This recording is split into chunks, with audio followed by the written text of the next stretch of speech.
반갑습니다. 네, 디자인공의 5, 6월달 기출 분석하고 서술형 필수 24제 문제풀이 강좌를 진행을 하겠습니다. 한 주에 3문제 정도씩이면 3판에 24가 되겠죠. 여러분들 프린트물을 보면 요 화면하고 프린트물하고 좀 똑같은데, 일단 이론 정리를 기출과 함께 해 나가겠습니다. 제가 이렇게 좀 보기 좋게 이렇게 칸을 좀 나눠놨지만 기출 문제를 보면서 이론 정리가 되는 거니까 그것이 같이 묶여 있다고 보시면 돼요. 그 다음에 오늘 같은 경우는 디자인 역사라서 문항수가 많지가 않아요.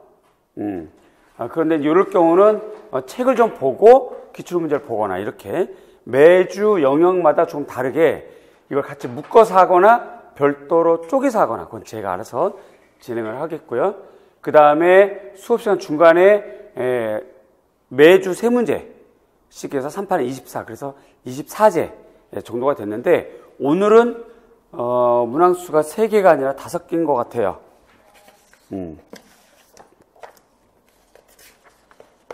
그래서 적게 제시는 안 될 거고 아마 더 많이 제시가 될 겁니다. 24제 플러스 알파 형태로요.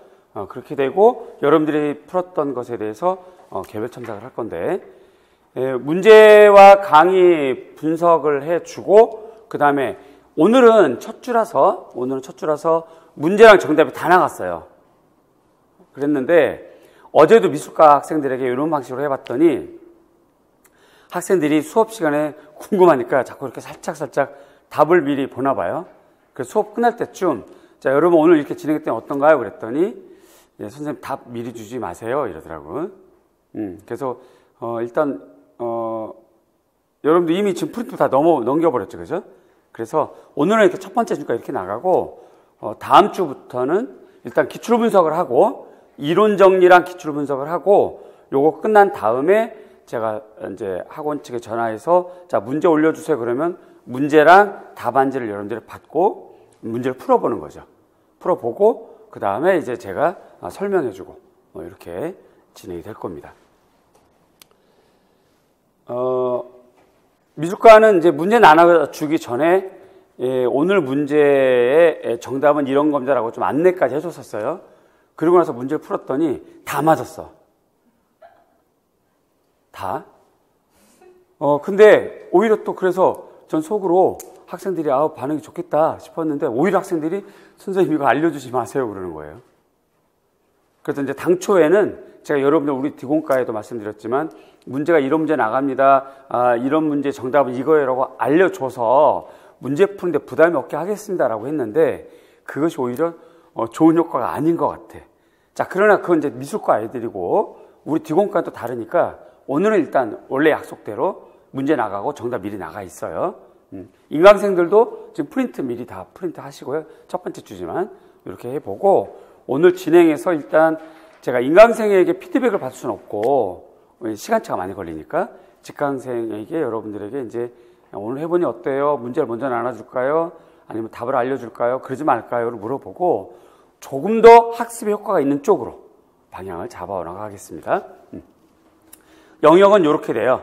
디자인 역사, 일반 색채학, 교육과정, 교사학습 방법 이렇게 되는데 보통 1, 2월 달이거나 3, 4월 달에는 얘네가 첫 번째 주에 해당하는 애인데 얘네부터 해버리니까 다들 막 그냥 공부하기 싫어 죽으려고 그래. 너무 재미없는 애들.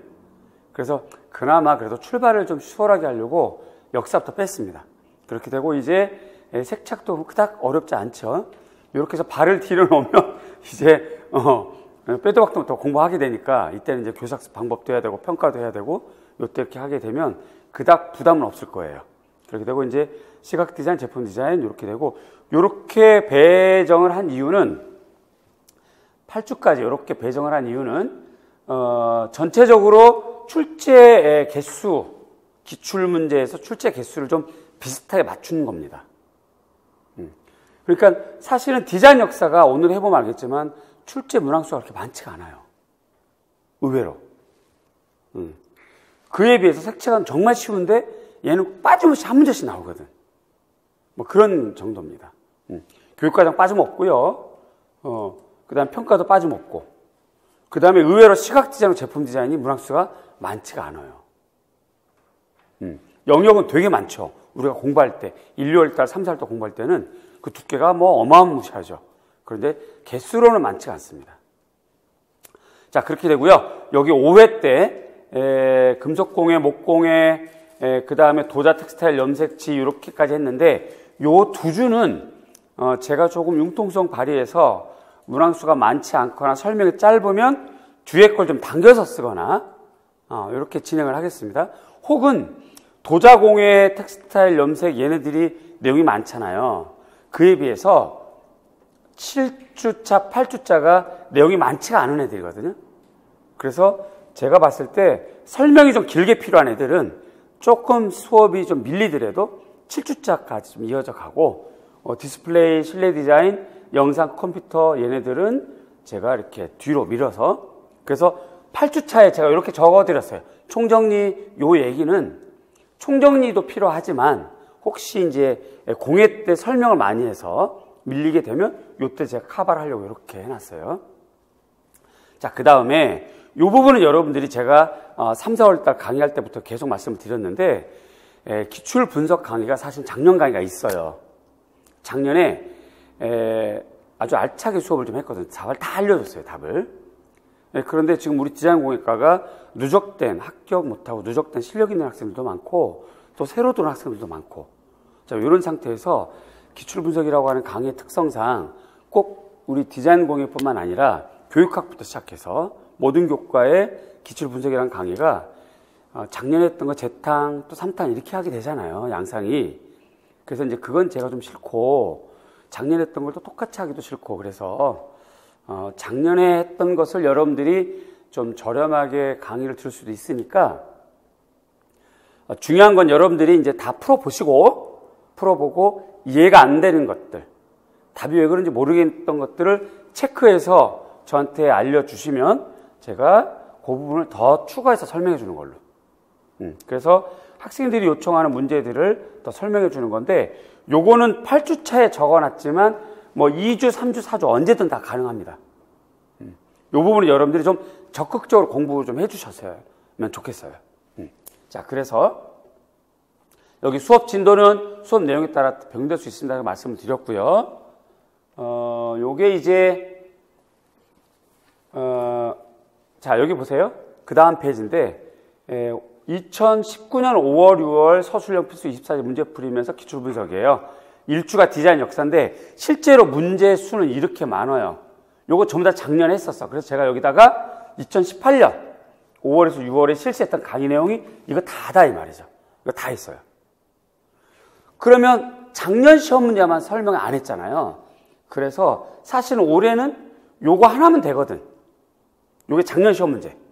근데 요렇게 하기엔 너무 아쉬우니까 올해는 5, 6월 달에 진행할 거는 작년 시험 문제, 그 다음에 서술형 문제를 다뤄보자 이거예요.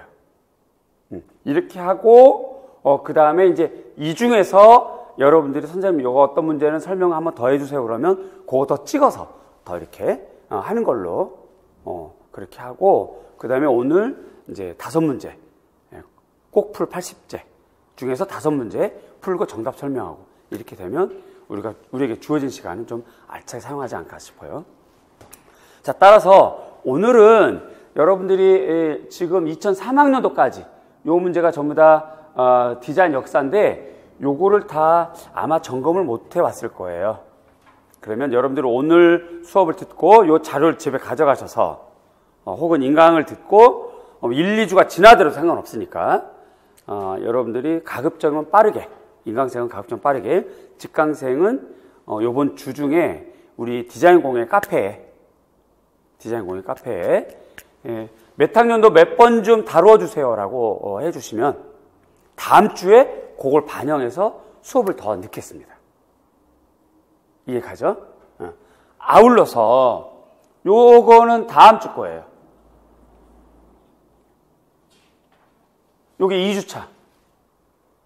디자인 일반하고 그 다음 페이지가 2주차도 색착이거든. 요게 전부 다 문항 수예요. 문항 다 들어가 있는 기출문제예요. 근데 이거를 다 다루기에는 좀 어렵고 그러니까 2주차에 이런 것 중에서 여러분들이 좀 미리, 특히 이 중에서 어떤 걸 다시 한번 설명해 주세요라고 하면 1주차 거 모아서 2주차 거랑 함께 다음 주엔 좀 많이 문제를 좀 다룰 수 있도록 그렇게 진행을 할 겁니다. 여기까지 진행 방향, 방법, 방식 이해 가시나요? 그럼 여러분들이 인강생은 조금 언제 이 수업을 언제 들을지 모르지만 듣고 난 상태에서부터 바로 이어져서 건의를 좀 해주시고 그거를 반영하겠습니다. 자, 그래서 다시 말씀드리지만 여러분들 일단 오늘 주어진 상태로 공부를 하고요. 그 다음에 이걸 상태로 집에 가서 1주차 기출문제를 한번 쭉 넘겨보는 거예요. 요거 1주차 기출문제를 쭉 넘겨보는 거지. 그리고 그 중에서 자기가 제일 어렵고 이해가 안 되는 거를 찍어서 카페에다 올려주는 거예요. 디자인 공예 우리 카페에 어떤 문제 좀 설명해 주세요 라고 하면 그거 다음 주에 설명해 줄 거고, 아울러서 여러분 또 2주 다음 주에 해당하는 거 또 미리 한번 요번 주에 다 봐야 돼요. 그러니까 여러분들이 요번 주에 분량이 좀 많죠. 기간제도 해야 되고 또 직장도 다니고 그런 과정에서 분량이 좀 많긴 하지만 일단 주어진 시간 최대한으로 열심히 노력해보고 시간 알차게 써보고 그걸 좀 잘 이용하자는 건데, 만약에 그게 밀리면 그 다음 주에 제가 또 해줘도 돼요. 예를 들어서 3주차 때 1주차 질문 오면 그거 해주면 되지 뭐. 그러니까 우리가 조금 융통성 있게, 대신에 여러분들이 좀 궁금해하는 건 제가 좀 꼭 긁어주고 알려주는 거, 그런 역할을 할 테니까 2주차 걸 미리 좀 알아보시고 특히 요거 좀 알려주세요 라고 하면 그걸 더 집중적으로 다음 주에 설명해 줄 겁니다. 다음 주는 디자인 일반, 그 다음 디자인 색채학 이렇게 되는 거예요. 여기까지 이해 가시죠? 요번 주에 조금 바쁘게 좀 움직여 주세요. 자, 그러면 오늘은 지금 요 정도이기 때문에 문항수가 많지가 않아요. 그지? 디자인 역사. 자, 그래서 이렇게만 하기엔 좀 아쉬우니까 우선 먼저 제가 뭘 하고 싶으냐면, 기본서 우리가 3, 4월 때를 봤지만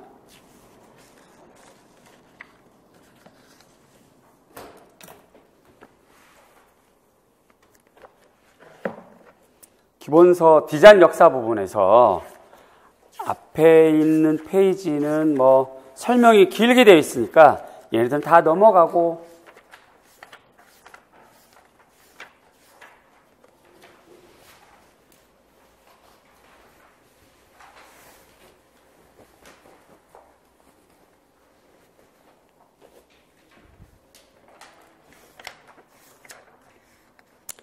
우리는 206페이지부터 아주 요약되어 있는 거,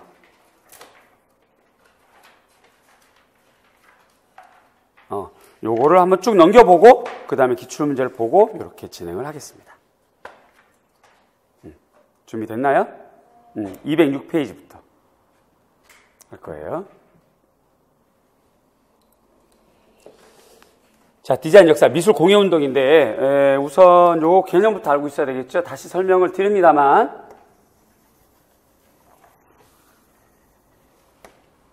디자인 역사를 하게 되면 학문적으로는 구석기 시대부터 디자인 역사이죠.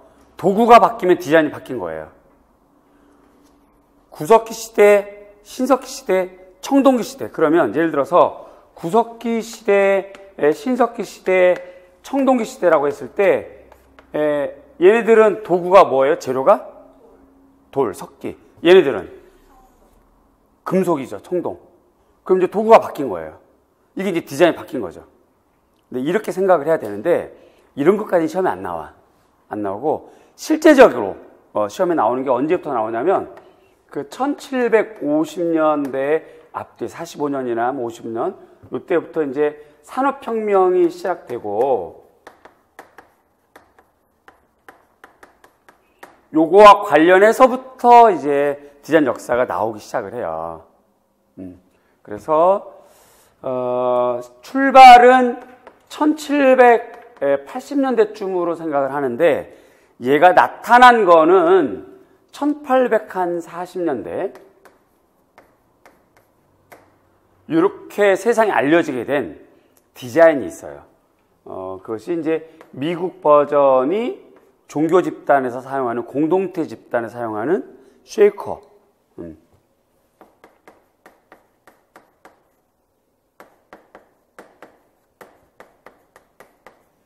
요게 있고, 40년대부터 출발해서 그러니까 20년대부터 1820에서 글씨가 좀 작겠다, 그죠? 영상에서 볼 때 카메라 조금만 당겨주세요.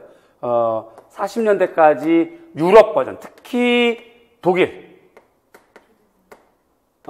버전에서 비더마이어 양식 디자인, 요게 이제 주목을 하게 되죠. 얘네들의 공통점이 뭐냐면 잘 아시겠지만 한목적성이에요. 질서, 규칙, 기능성, 여기에 초점이 맞춰져 있어요. 이런 애들. 그런데 요 시대가 전체가 유럽에서는 로코코 시절이에요. 귀족 중심, 중산층 이상의 시절이란 말이죠. 그러다 보니까 이러한 양식이 이 시대 전체를 대변하지는 않아요. 그럼 이 시대 전체를 대변하는 거는 로코코 시대 혹은 신바로크라고 해요. 이렇게 나라마다 양식 이름이 좀 다르죠. 프랑스는 요 시절이 이제 고전주의, 신고전주의 이후에 신고전주의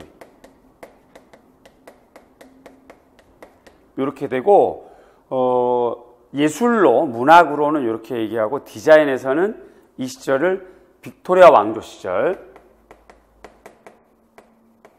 영국 빅토리아 왕조 시절 혹은 절충주의 시절, 이렇게 막 나라마다 이야기들이 달라요. 어쨌든 이들의 주된 계층은 귀족 중심이란 말이죠. 귀족, 여러분처럼. 뭐 당연한 걸 그런다 뭐 표정이에요. 떡더럼하신가 봐요. 아니면 이제 부르주아라고 그러잖아요. 중산층, 부르주아. 계층이에요. 이러한 계층들은 검소한 거, 질서 있는 거, 뭐 이러한 것을 좋아할까, 싫어할까? 싫어하죠. 뭔가 과시하고 싶어 하잖아요. 자랑하고 싶어 하고.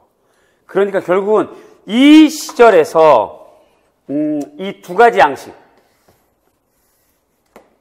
이건 성공할까 실패할까? 실패해요. 그러니까 이 시절을 대변하지 못해. 그냥 있었던 거지.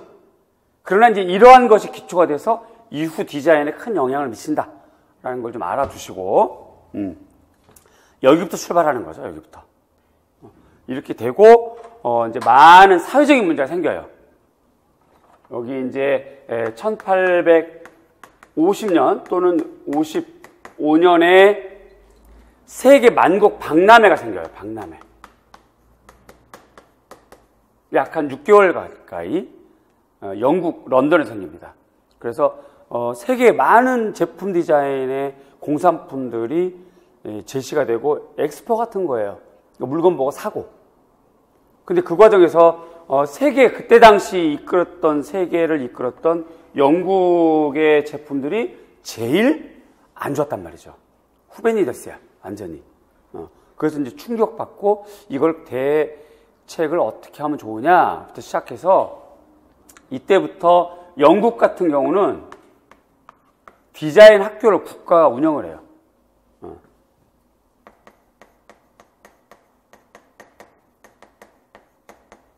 이러한 과정에서 이제 디자인이 서서히 일어나는 거지. 그러면서 이제 영국에 잘 아는, 아침에 스킨 바르고 오셨죠? 러스킨, 그치. 러스킨의 철학에 근거해서 두 가지 예술 계통이 파생이 되는데, 하나는 회화 계통에서는 라파엘 전파.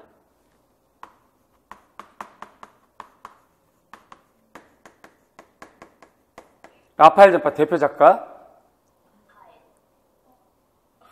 단테 가브리엘 로제티라고 하는 라파엘 전파. 그 다음에 디자인에서 우리가 얘기하는 바로 미술 공예운동.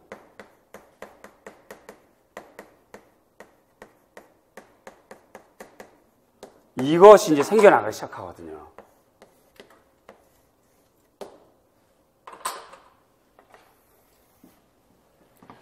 이런 것이 이제 맥락적인 거예요. 이 과정에서 여러분들이 꼭 알아둬야 될 것이 뭐냐면, 비더마이어 양식의 대표적인 작품, 토넷. 디자인. 요거는 꼭 반드시 알아야 돼요.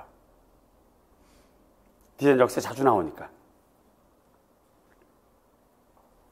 이제 여기서부터 이제 구체적이고 본격적으로 디자인 역사가 전개가 되는 겁니다. 이런 거 잘 알아두시고요. 자, 이제 미술 공예운동입니다.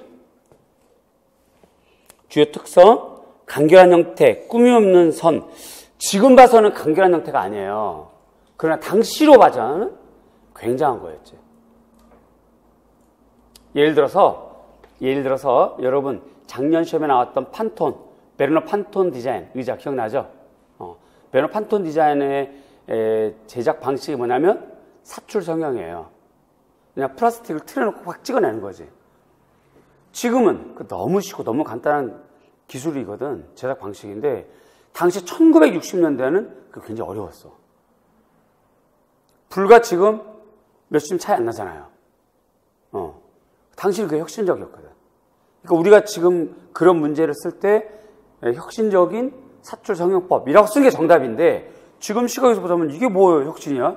뭐 막말로 저 김서방, 저 박서방도 다 만드는 거? 이렇게 얘기할 수 있거든요. 근데 지금 시각에서 보면 안 되고, 역사가 출현했던, 그 제품이 출현했던 그 역사 시절의 관점으로 보시는 거예요. 자, 그래서 미술 공예운동이 출현했던 그 관점에서는 절충주의 디자인이 굉장히 막 복잡했거든요. 장식이 과다하고 지나치게, 거기다 사람, 뭐 왕비 사진 막 다 쓰고, 이런 것들을 문양을 단순화시키고 간결하게 하고 이렇게 이어가 나가면서 출현했던 미술 공예운동. 그래서 간결한 형태, 꾸밈 없는 선형. 기계로 생산된 제품보다 수공품이 더 우월하다고 믿고요. 기계 생산이 생산자와 소비자를 모두 격화시키는 걸 강조한다. 그러니까 수공 생산을 강조한다는 거지. 이런 것도 잘 기억해 두셔야 돼요. 그래서 이제 거기 있는 작품들, 미술 공예운동 작품 잘 기억해 두시고, 나머지는 여러분들이 우리가 다 1월 혹은 3, 4월 때 혹은 개별학습 혹은 작년 강의 때 다 했던 것들이니까 여러분들이 좀 개별 정리 좀 했으면 좋겠고, 그다음에 오른쪽에 자포니즘. 이건 이제 디자인 양식이라기보다는 어떤 그 영향관계, 일본풍이라고 하는 거죠. 일본풍.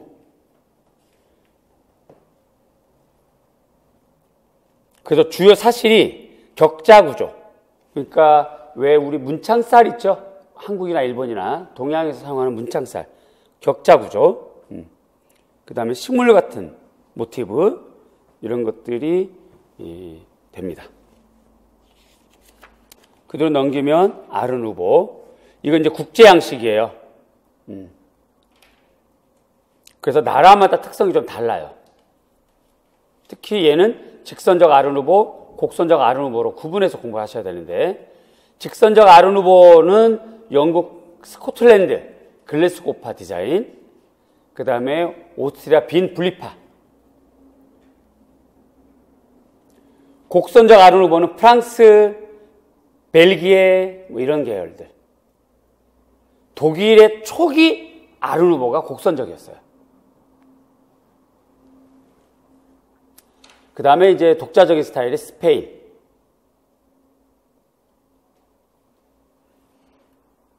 그 구분해서 공부를 하시고,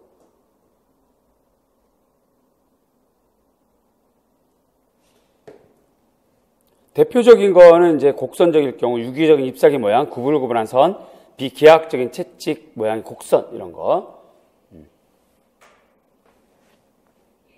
그 다음에 역시 독일 아르누보 초기가 있고 후기가 있습니다.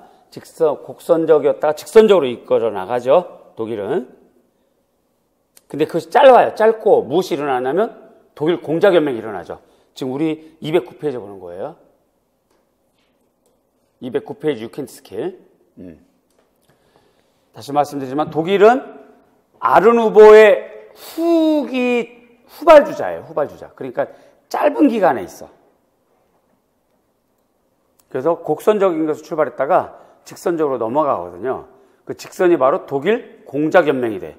그래서 곡선적 아르누보는 잘 안 나와.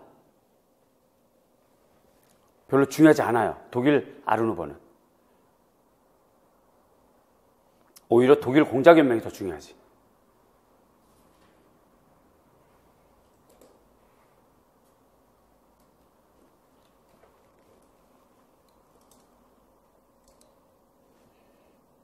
자, 그 다음에 넘겨서 비엔나 분리파가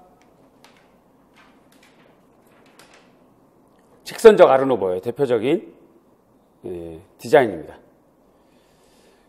주요 사실 보면 건축과 장식 미술을 이렇게 서로 밀접하게 관련지었다.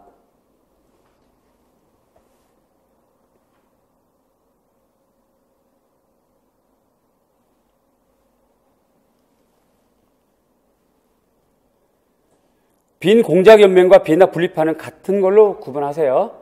시험에서는 같이 묶여서 나옵니다.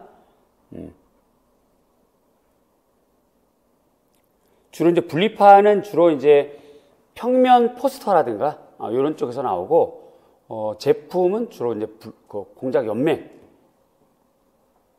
쪽에서 이제 주로 나오고. 특징은 어쨌든 분리파이던 공작연맹이던 간에 직선적이고 곡선적이고 둥근 원, 장식적이면서 간결하고 하여튼 복합적인 양태를 갖고 있다는 거.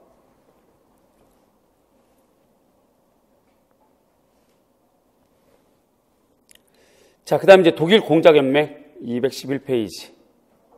순수하고 치장하지 않은 표면, 기능적인 디자인, 규격화 공학기술의 특성, 주요사실 디자인의 윤리적, 미학적 중요성을 선봉하고 표준화와 개별화 논쟁으로 와이됐다.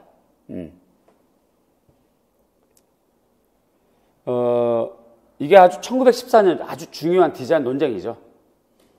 규격화, 표준화가 중요하냐 아니면 개성화가 중요하냐 이런 논쟁들.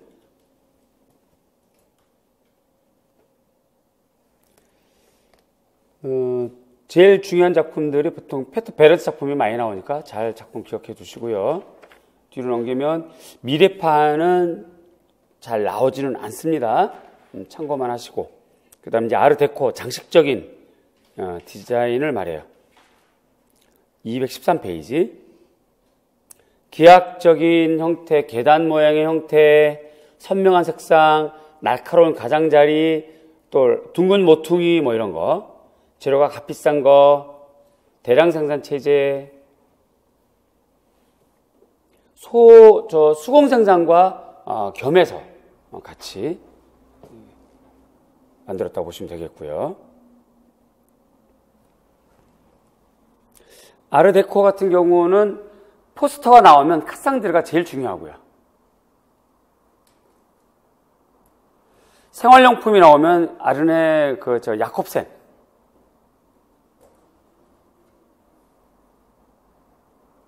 그런 디자이너가 제일 중요합니다. 소용돌이파는 영국인데 이건 그닥 입체파랑 비슷해요.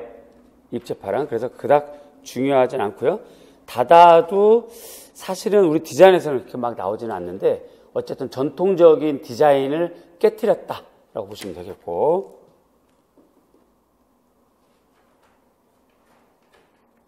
그 다음에 데스텔 216페이지. 중요한 특성은 추상적이고 기하학적인 형태, 수평선, 수직선, 그 다음에 삼원색, 삼무채색. 이런 것들 가장 중요한 특성입니다. 잘 기억해 두세요. 우리 디자인에서 제일 많이 나오는 것이 리트벨트 의자죠. 그 다음에 구성주의, 러시아 구성주의인데요. 주요 특성은 직선적인 형태, 움직이는 듯한 요소들, 또 근대적 재료의 사용, 유리, 금속, 플라스틱 이런 거, 역동적인 구성, 공간의 최소화.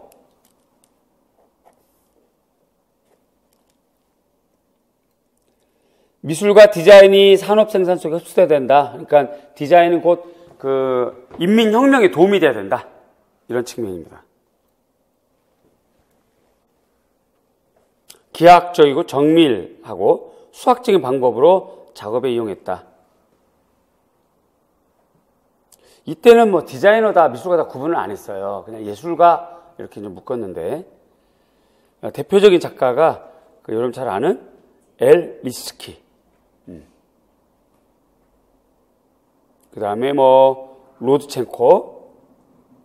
그 다음에 또는 모홀리나기 같은 경우도 있고 그렇습니다. 그 다음에 바우하우스. 얘는 우리 디자인 공예 교수법으로 나오거나 아니면 이제 디자인 역사로 나오겠죠. 혹은 제품 디자인에서 의자이거나. 디자인 역사로 나오게 될 경우는 초기 바이마르 시절은 수공 생산. 그 다음에 우리가 알고 있는 바우하우스는 데스오 시절. 그건 대량 생산.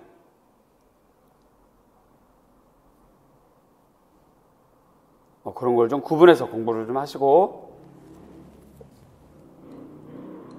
주요 특성, 장식을 거부하고 기능주의를 선호했다. 건물의 철제와 비대칭의 규칙, 형태는 기능을 따른다를 신봉했다. 또 기술과 기교의 융합을 강조하고요. 급진적이면서도 뭔가 좀 정치화된 예술운동. 그래서 사회주의적 성향을 좀 지녔다 하는 거. 그 다음에 뒤로 넘기면 유선형 디자인. 미국도 있지만 유럽 버전도 있습니다.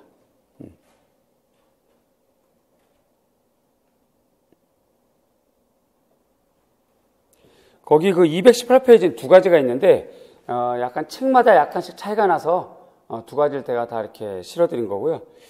시작의 시대가 20년대다 혹은 30년대 이렇게 얘기하는데 대체로 20년대에서 40년대로 보는 게 제일 맞습니다. 이때 세계의 경기가 공황 상태로 빠져들죠. 그래서 이제 경기를 부흥시키려고 소비를 촉진하는 디자인을 추구합니다. 그래서 소비 촉진 디자인이 바로 유선형 디자인, 스트림라인이라고 그러죠.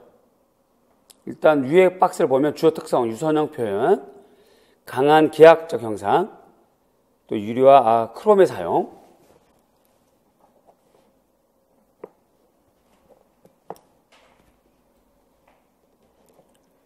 그 다음에 그 밑에 거 주요 특성 박스를 보면 30년대, 50년대 미국에서는 에어로 다이내믹한 외관, 둥근 모서리, 매끈한 마감, 눈물방울 형상 이런 것들이 전부 다 유선형 디자인, 스트림 라인 디자인이라고도 합니다. 주로 이제 내용물은 내비두고 겉에만 바꾸죠. 그래서 리스타일링이 됩니다.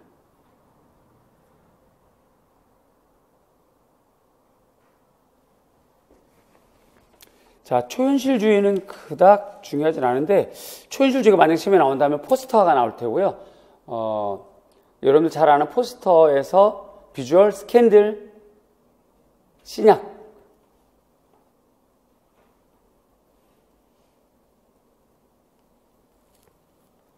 그런 작품들이 초현실주의로 나올 확률이 높습니다.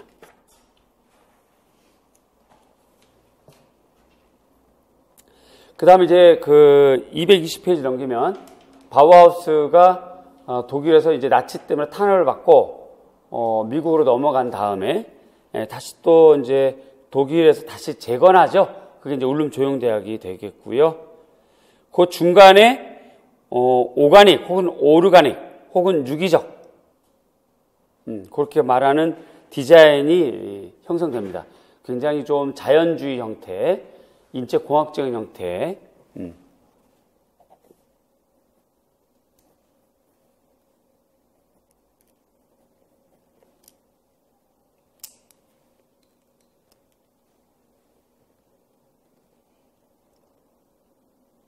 그래서 주요 특성은 부드럽고 흐르는 듯한 윤곽선, 주요 환경과 관련성을 중요하게 생각한 디자인, 자연 소재, 성형이 쉬운 합성 수지 이런 것들이 주된 특징이 됩니다.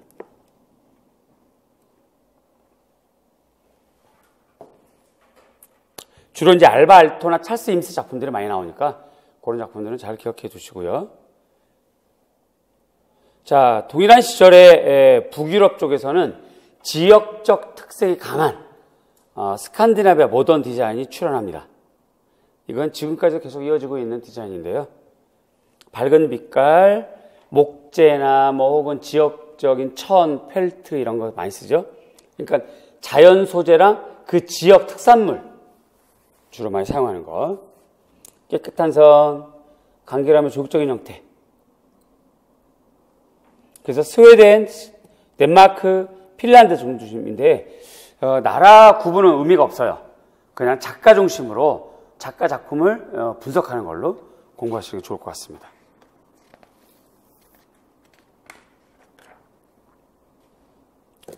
그 다음에 이제 1차 대전 이후 영국 디자인이 컨템포러리 스타일이라고 그러죠. 현대 스타일. 유기적인 형태, 아주 끝이 뾰족한 형태, 선명한 색상 이런 것들이 특징이고요. 그 다음에 영국하고 미국에서 60년대에 등장했던 팝아트, 선명한 색, 대담한 형태, 플라스틱 사용, 반복 이런 거고요. 대량 소비주의와 대량 문화에 대한 영향을 받았고, 모더니즘 그 가치관에 반대하는 것이 목적이자 의도예요.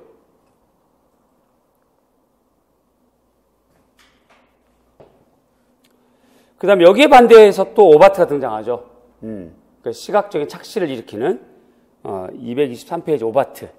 물결무늬라든가 이렇게 좀 변형된 기하학적 형태. 특히 이제 오바트는 색채학으로 나올 확률이 높습니다. 그 다음에 우리가 현재 쓰고 있는 휴대폰 같은 경우가 다 미니멀리즘이 되죠. 미니멀리즘이 60년대 미국 중심의 기하학적인 형태, 고정된 색상, 이런 그리드 베이스의 구성, 이런 것들이 되겠고요.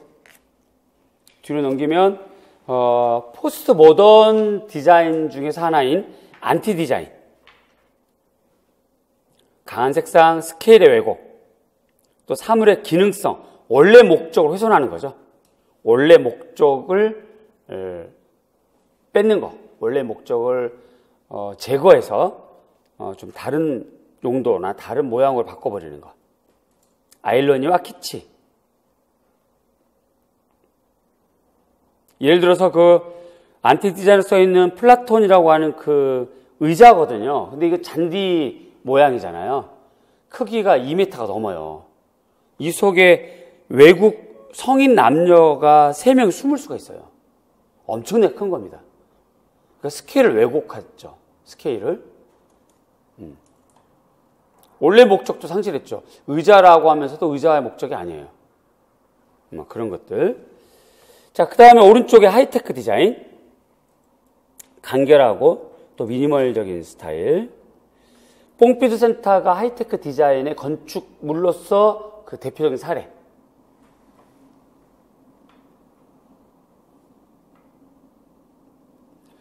생활용품에서 하이테크 디자인의 대표적인 사례가 샤퍼의 주전자, 알리시인가요? 회사 이름이? 알리시안가 같은 그 회사 이름이 있죠? 그 사퍼, 주전자, 그런 게 하이테크 디자인이에요.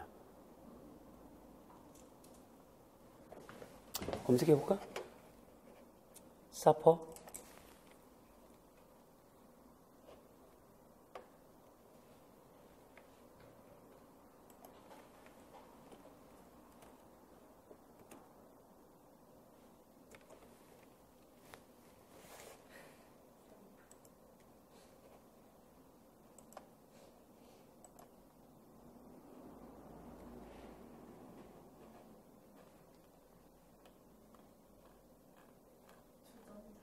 주연자로 해야 되네. 사퍼 주연자.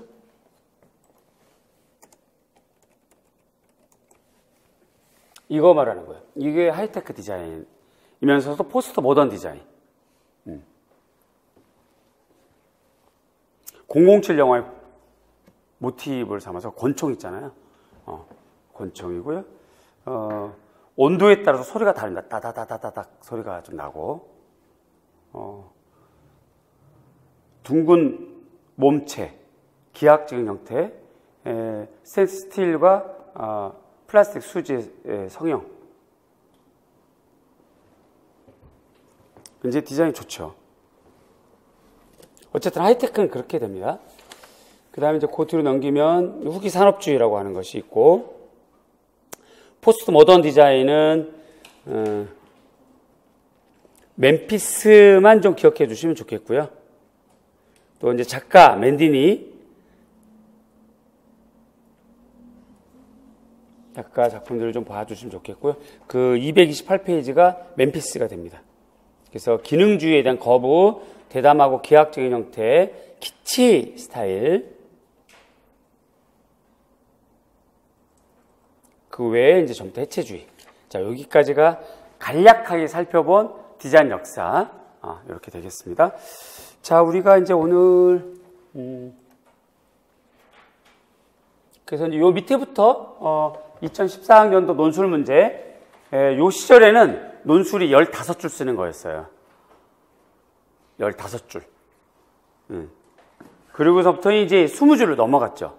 그러다가 이제 작년에 논술이 마지막으로 이제 없어지고, 올해는 논술이 없어요, 이제부터는. 다 서술형이에요. 그래서 우리 요 순서대로 먼저 이렇게 올라가겠습니다.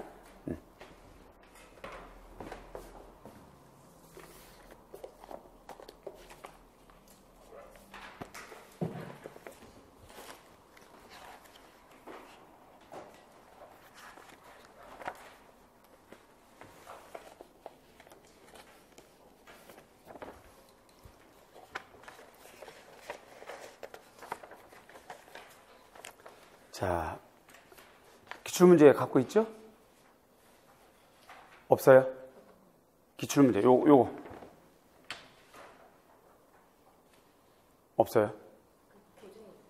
아니요, 자기가 다 프린트를 해야 돼요. 오늘 그냥 보시고, 다음 주는 프린트를 해서 가져와야 돼요. 그러면, 같이 봐야 되니까 카메라 좀 고개 좀 들어주세요. 자리 좀 이동해서 같이 기출문제 좀 보는 걸로. 카메라 안 나오니까 조금만 숙여서 이동하시고.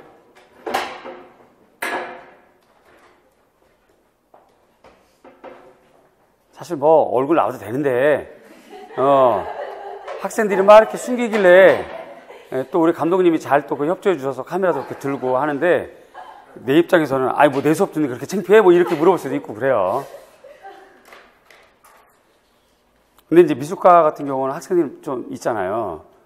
그럼 이제 그 학생들이 또 여기가 여학생 화장실이 좀 머니까 제가 한 10분 정도 쉬는 시간을 갖고 있다 보면 여학생들이 이제 늦게 들어오게 될 경우 카메라 자기가 얼굴을 찍혀서 그 다음 주에 이제 뭐 친구한테 전화를 받나 봐요. 인강 듣는 친구한테.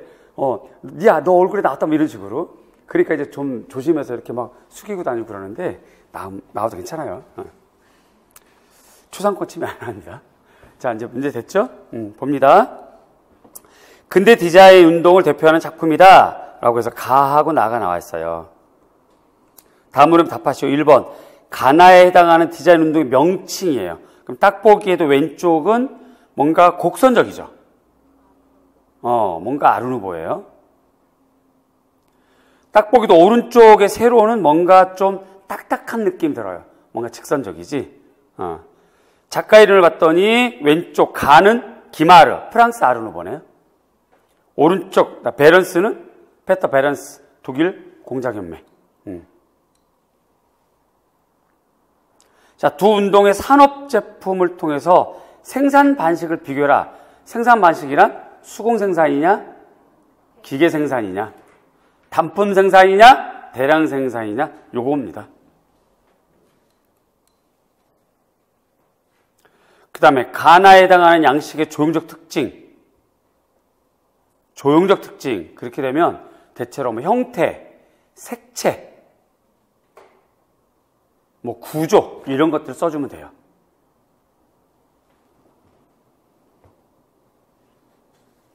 그래서 정답은 여러분들 프린트물에 이렇게 여기 이렇게 있습니다. 이걸 제가 조금 키워볼게요.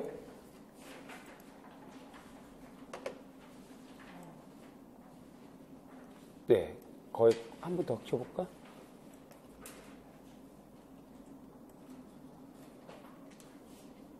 안 되겠네.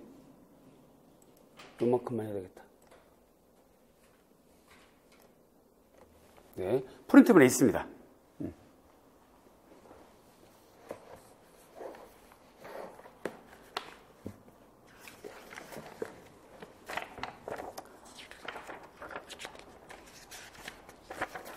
자, 가는 프랑스 아르누보 디자인이고 나는 독일 공작 연맹 디자인이다 라고 딱 명칭 이렇게 제기해 주시고,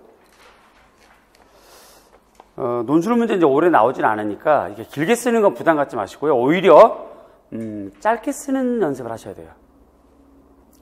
자, 그 아르누보 양식은 장식을 강조하는 수공 생산 방식이 중심이다. 물론 100% 수공 생산만 한 건 아니에요. 기계 생산도 옹호합니다.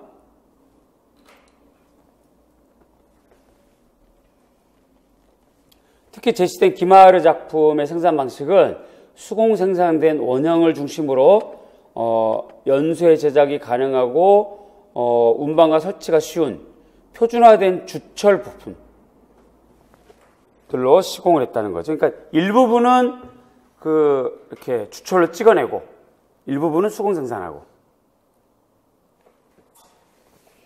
유리 붙임의 천개, 그러니까 하늘 뚜껑 덮은 지붕을 말해요. 천개면의 경쾌한 분위기, 교환 가능한 프리패스브 주철, 유리와 같은 부품을 이용하고 있고요. 조합에 따라 변화를 줄 수 있는 구조 합리주의적인 생산 방식이 반영되었다.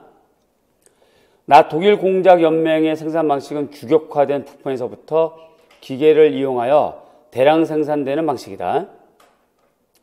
제품들 간의 호환이 가능할 정도로 표준화된 부품들을 통합하고 있으며 합리화된 생산 방식과 최적화된 경제 효율성을 갖춰서 생산하는 방식이다. 특히 페터 베런스의 작업들은 재료의 경제성, 작업 과정의 합리화 원칙에 의해서 생산되었다. 그러니까 한마디로 생산성에 집중했다고 보시면 돼요.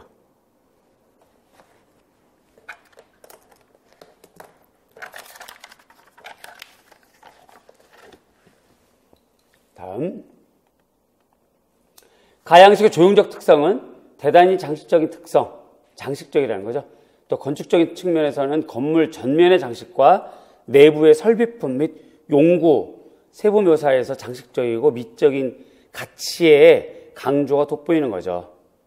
만약에 포스터 같은 경우는 그래픽 분야에서도 좀 현란한 색 도입, 표현적인 대담한 선, 또 보다 생동감 넘치는 이미지 이런 걸 보여주고요. 또 제시된 작품은 유기적으로 고취된 뭔가 형태, 추상화된 세부 묘사 안에서 전체적인 조화를 이루고 있다.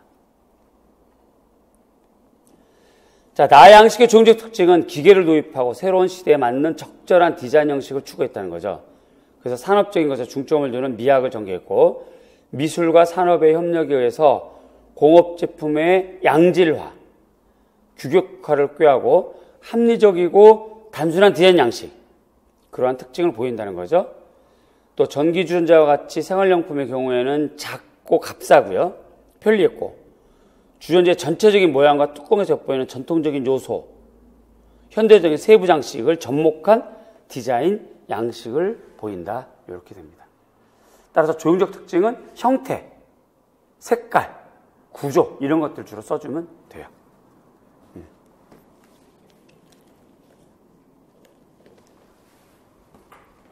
자, 화면 요로 와서 지금 이제 우리가 2014년 논술인데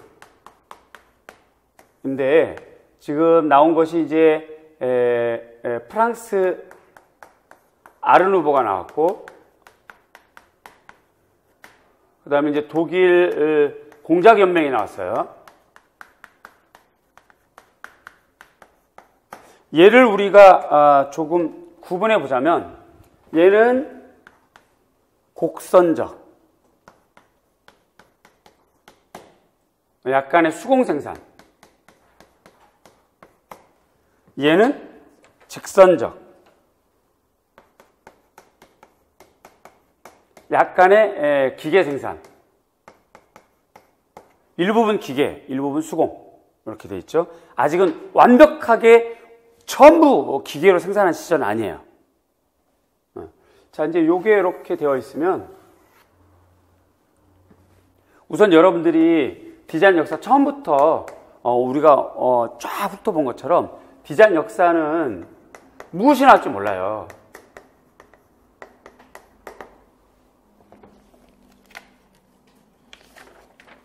특히 제가 연구하면서 이제 한번 분석을 좀 해봤는데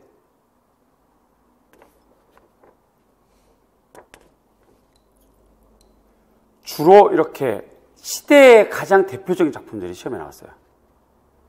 그러니까 1900년대 초반, 1900년대 30년대 대표, 그 다음에 1960년대 대표 이렇게 나왔거든요. 그러면 1930년대 대표하면 딱 떠오르는 게 미국에서는 유선형, 유럽에서는 스칸디나비아 이런 애들이 나온 거거든요.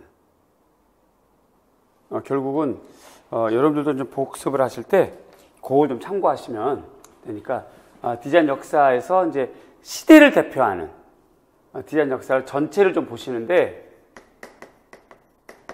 지금처럼 18세기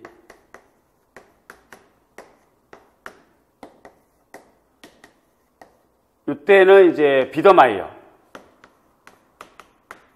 요거만 써도 되죠? 집에 가서 비더가 뭐지? 이런 곤란해요. 그 다음에 두 번째 1890년 전후로는 이제 아르누보. 그 다음에 3번 1910년대 때는 아무래도 독일 공장연맹이 제일 그래도 중요하고요. 그 다음에 알바알토 한 번 더 나왔으니까 유선형이 나왔고 이번에는 1930년대에서는 오르가닉 디자인 이걸 하는 게 어떤가 싶어요. 왜냐하면 알바알토가 한 번 나왔고 그 다음 유선형이 나왔으면 요 시절에 제일 중요한 게 요거거든. 그 다음에 이제 다섯 번째 팝아트가 나왔으니까 이번에는 이제 1960년대 멤피스 하시는 게 좋을 것 같아요. 우선 얘네들 먼저 정리하는 거야. 우선순위로. 그렇게 하시고 두 번째 대비되는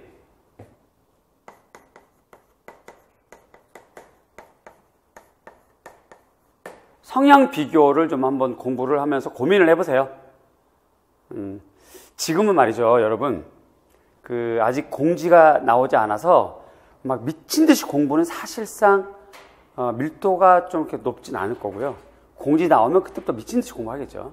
물론 인강생 중에서도 몇몇 분은 정말 막 그냥 칼을 가는 심정으로 열심히 하고 있는 분도 많이 있긴 한데 전체를 말하는 겁니다. 전체에서 퍼센테이지가 한 50-60%의 수강생들은 막 미친 듯이 공부할 수 있는 상태는 아니에요. 이렇게 좀 이렇게 간 보는 거지. 공지 나올까 안 나올까 좀 불안해 하면서도 그렇다고 공부 끈을 놓지는 않고 이런 상태다 보니까 하나하나 드립하는 사람이 좀 드물어요. 그런 사람이 있긴 있어요. 어떤 책을 열심히 본다든가 막 이런 거. 어쨌든 이제 이런 상태에서 이런 고민의 방법은 좋은 방법일 것 같아요. 어떤 고민? 성향 비교. 자, 보세요. 재료로 비교해 보는 거지. 재료로 비교하자면 예를 들어서 목재, 철재, 그쵸? 그 다음에 플라스틱, 그 다음에 종이. 이렇게 해놓고 여기에 들어가는 게 뭔가 고민해 보세요. 이렇게. 이런 고민의 시간은 지금 시기에는 괜찮다 이 말이지, 제 말은. 오히려 이 시기에 어울릴 것 같아요. 공지 나오기 직전이잖아, 지금. 유초등은 이미 공지 다 끝났어요. 7월달 공지까지 다. 7월 시험도 다 이제 발표 대표롭고. 출시가 있는 것 같아요, 유초등은. 좀 올해도 좀 빨리 공지해주면 좋겠는데, 그지?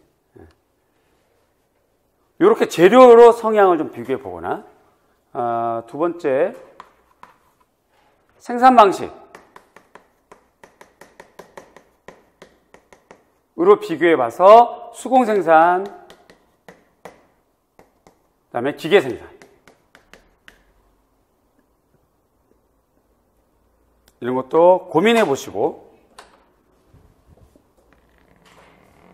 그래서 여기다 이제 적는 거죠. 이렇게 항목을. 그쵸? 여기도 이렇게 적겠지. 그치?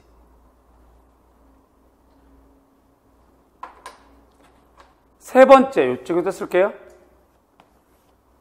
세 번째, 장식. 혹은 기술. 뭐 이런 항목으로 비교해보는 연구를 이 문제를 통해서 하는 것이 적절할 것 같아요.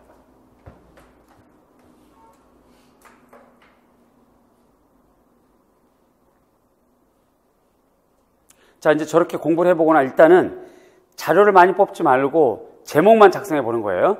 여기에 이제 이렇게 목재, 토넷, 철제, 브로이어 의자, 뭐 플라스틱, 판톤, 종이, 그 골판지, 그죠?